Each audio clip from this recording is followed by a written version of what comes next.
engage and fulfill that sociopathic desire, and he was able to get the 3 boys or 4 boys that were with him to join in. Well, those are truly amazing stories and amazing accounts.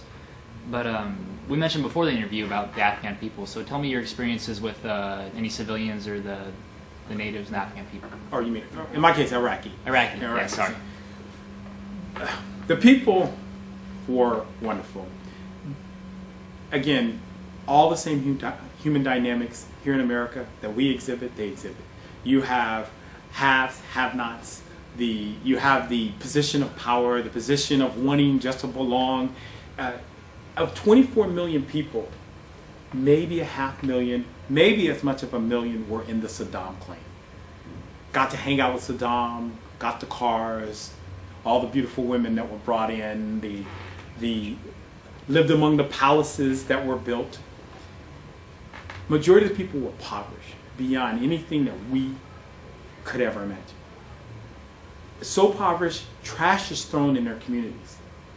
You fly over Iraq and you see abandoned buildings. It looks like World War II Germany. Windows are out. I mean, streets of Chicago. I don't know if any of you have ever seen the south side of Chicago or Detroit. That's how the city looked. And as you keep flying, you see these beautiful palm trees and sometimes pine trees. And then boom, opens up into this community of beautiful homes. And then it's surrounded by, as you continue to fly, by trees as well. The community is basically barricaded by beautiful trees, but beautiful, stunning homes, clean everything. But in the poor neighborhoods, trash throughout the streets, sewage throughout the streets. These people live impoverished. When we got there, you could give them a piece of candy and they thought you were God. Because Saddam never provided these people anything. He never took care of his people. If you were in, you got all the goods. But if you weren't in, you were really on the outs. And it didn't take much. Soccer balls, soccer t-shirts. We brought Baskin-Robbins in, and you would have thought we brought Peace Haven. Everywhere I went, oh, can you bring Baskin-Robbins? Can you bring Baskin-Robbins? I was like, well, you can come to the base. I can get some. Of course, it is hot, so ice cream is definitely a commodity in a very hot place.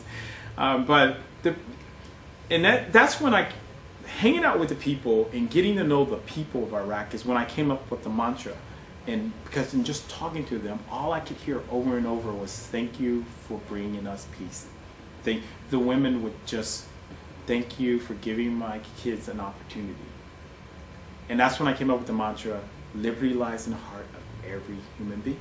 It's not just an American thing. All they wanted was liberty. All they wanted was just a freedom to choose. Because they didn't have that under Saddam. And he was one of them. But dictators don't rule sharing. They rule iron force, fear.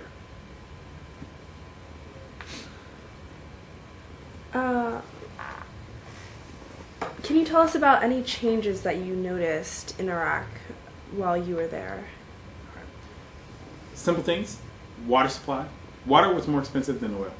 I can get gas for 18 cents. I had to pay $1.50 for a bottle of water. And again, if you looked at the communities, they have phenomenal irrigation systems. You fly over that country and you're like, my God, I have never seen irrigation systems. But imagine it's the desert, so you have to be innovative, and you have to figure out ways to get it across huge amounts of dry desert. They do a tremendous job. But once it gets to the city, it all gets channeled into specific areas. And you see these beautiful little lakes and creeks and these waterways that they build that are stunning. But then yet, you get into the poor areas, and sewage was the best that they got in water. And that sewage usually came from, and even to the point where they recycled it and burned it to drink it. Wow. So one of the biggest changes is that we created a water system that went into those poor neighborhoods. And again, it was like the Baskin-Robbins. You would have thought we brought them heaven. I mean, to us, it's like, okay, yeah, water's water. And we complain that we gotta buy water. I mean, you know, but to them, there was no price for water. Electricity.